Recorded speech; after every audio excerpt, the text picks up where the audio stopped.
Welkom en dankie dat jy by my aansluit vir Taxbreek. Hier is 'n potgooi oor Suid-Afrikaanse belasting vir Suid-Afrikaanse belastingkundiges en praktisyns. My naam is Pieter van der Swan en in elke episode gesels ek oor 'n aspek of 'n onlangse ontwikkeling in Suid-Afrikaanse belasting. En ek doen dit in Afrikaans. Ek probeer verder elke episode kort genoeg hou dat mens daarna kan luister wanneer ook al jy 'n paar minute het. Ons gesels vandag oor 'n onderwerp wat dalk met die begroting te doen het, dalk nie. Soos julle weet en ek is seker is glad nie nuwe nuus nie. Die begrotingsrede wat in Februarie sou wees is uitgestel na Maart toe. En die rede hiervoor is dat daar dat daar ongelukkigheid binne die regerende koalisie was oor die voorgestelde 2% BTW toename. So ek dink daar's heelwat spekulasie as 'n mens na die media kyk. Daar's partye wat sê daar behoort geensins 'n BTW toename te wees nie. Daar's partye wat sê maar dalk is daar 'n middeweg vir 'n ek het nou al 'n paar syfers gehoor, 'n 0.75% of 'n 1% BTW toename. So waaroor ek vandag wil gesels in die geval dat daar wel 'n BTW toename sou wees. Wat se persentasie ook al. Wat sal die belastinggevolge, die praktiese dag-tot-dag belastinggevolge daarvan wees vir kliënte wat dan nou eintlik maar BTW ondernemers is. So ek wil glad nie in die rigting ingaan om te sê maar wat gaan dit aan die ekonomie of die verbruiker doen nie. Ek wil eerder daarna kyk as uit die oogpunt van die ondernemer wat dan nou hierdie BTW verhoging moet administreer. Nou as ons gaan kyk na die BTW-wet self, artikel 67A handel spesifiek oor hoe sal die uitset BTW werk in die oorgangstydperk wanneer die stelsel dan nou van een koers na 'n ander koers sou oorgaan.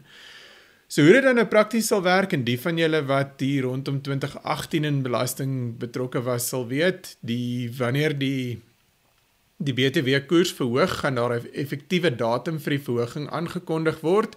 Daai tyd was dit, in Februarie is dit aangekondig dat die nuwe koers vanaf 1 April in werking sal tree.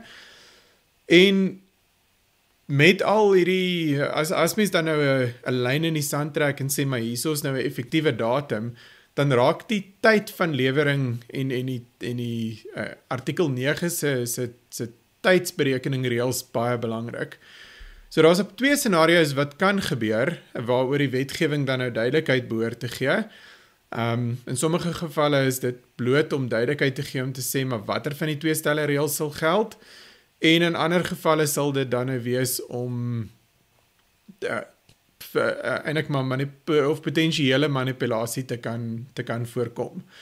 Nou, wat die tipiese scenario waar daar onsekerheid kan bestaan is wanneer die werklike fisiese lewering voor of na die effektiewe datum gebeur, maar die tyd van lewering onder artikel 9 is die teenoorgestelde. So die werklike lewering gebeur voor die tyd van die lewering en voor die effektiewe datum en die tyd van lewering daarna, of dan andersom, die tyd van lewering gebeur voor die effektiewe datum, maar die werklike lewering gebeur eers na die effektiewe datum. Nou as ek hierso na werklike lewering verwys, die wetgewing praat in Engels van goods provided, so wanneer die goedere gelewer word, en dis wanneer hulle fisies gelewer word, of dan in die geval van dienste, wanneer daai diens werklik fisies gelewer word. Nou, die eerste scenario waarmee die wetgewing handel is om te sê, wanneer die goedere gelewer word voor die toename in die BTW-koers. So met ander woorde voor die effektiewe datum, maar die tyd van lewering gebeur eers na die effektiewe datum. Dan geld die ou koers, behalwe as dit goedere is of gehuurde goedere is wat periodiek gelewer word of progressief gelewer word, dan moet mense toedeling gaan maak. Ek dink die rede agter dit is waarskynlik om te sê, maar dit mag dalk wees dat daai goedere op 'n stadium gelewer is, die fisiese lewering gebeur het voordat mense nog geweet het van die koerstoename, selfs al word die dokumentasie vir die lewering dan nou eers agterna of die artikel 9 dokumentasie dan eers na die effektiewe datum in plek gestel. So daar geld die ou koers, daar is 'n uitsondering vir vaste eiendom, wat dan bepaal die gewone tyd van leweringsreëls sal die koers bepaal. As die goedere en dienste dan aan die ander kant geag word gelewer te wees onder artikel 9 se reëls, so met ander woorde, daar's klare faktuur uitgereik, klaar betaling gemaak, in die tydperk tussen wanneer die nuwe koers aangekondig word en die effektiewe datum, maar die goedere of dienste word eers fisies gelewer na meer as 21 dae na die effektiewe datum. Dan is daar natuurlik 'n risiko dat goed ver vooruit gefaktureer word om nog die voordeel van die ou belastingkoers te kan kry. Dan ag die wetgewing dat daai goedere op die effektiewe datum dat die lewering dan gebeur het, so vanuit 'n tydsoogpunt sal die nuwe koers dan geld, nie die ou koers nie. So hy skuif dan die tyd van lewering 'n bietjie aan na 'n tydperk die eerste dag wat die nuwe koers sal geld. Weereens is daar 'n paar uitsonderings hierop om te sê, maar as daar as 'n gereelde betalings of fakturering gedoen word vooruit, dan sal hierdie reël nie geld nie. Ek dink wanneer dit die laaste uitsondering waarna ek miskien net kortliks wil verwys is wanneer dit kom by die verkoop van woonhuise, so dwellings in die Engelse wetgewing, dan is daar ook spesifieke reëls wat sê, maar afhangend van wanneer die ooreenkoms geteken is, sal die koste van daai woonhuis dan aan dit gekoppel word, die koers wat die koste van die woonhuis bepaal. Baie belangrik, ek dink al hierdie bepalings wat ek nou oor gesels het, as mens daarna gaan kyk, handel met die koers waarteen BTW gehef moet word, nie noodwendig die tyd wanneer dit verantwoord moet word.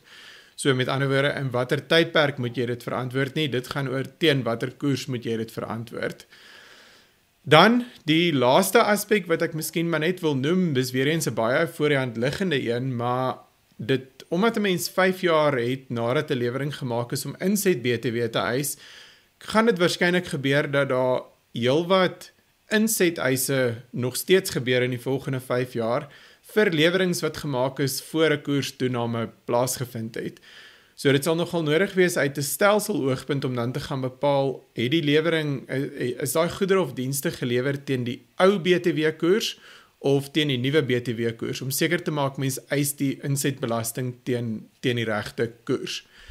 So om saam te vat, wanneer en as daar 'n koersverandering sou wees, is dit nodig om in detail na artikel 67A van die BTW-wet te gaan kyk, en wanneer dit handel dan met die uitsetbelastingkant, aan die insetbelastingkant is dit nodig om sekere maatreëls dan ook in plek te hê om seker te maak die BTW inset word teen die regte koers geëis, afhangend wat die koers is waarteen daai BTW gehef is.